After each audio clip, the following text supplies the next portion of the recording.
बिस्मिल्लाहिर्रहमानिर्रहीम। अस्सलाम वालेकुम। आरटी न्यूज़ में खुशामदीद। मैं हूँ कोमल नूर। पड़ाचिनार अजमत अलीज़ई से खैबर पख्तूनख्वा की डिप्टी कमिश्नर करम का हालिया बारिशों, सैलाब और रेलों से मुतासरा मकामात का दौरा किया गया।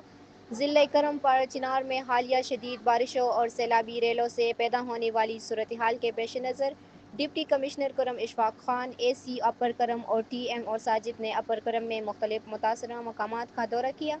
दौरे के दौरान उन्होंने ज़ेरान रोड, ज़ेरान बाईपास, कराखेला रोड, शलोजान रोड और गुलाम जान पुल की हालत का जायज़ा लिया। इस मौके पर additional deputy commissioner, relief assistant commissioner, अपर करम एक्सीम CNW, TM और अपर करम SDOPHA और रेस्क्यू 1122 के अफसरान भी इनके हमरा थे। डिप्टी कमिश्नर ने तमाम मुतल्लिका महकमों को हिदायत दी कि फौरी तौर पर मुतासरा सड़कों और गुज़रगाहों की सफाई और बहाली का काम शुरू किया जाए।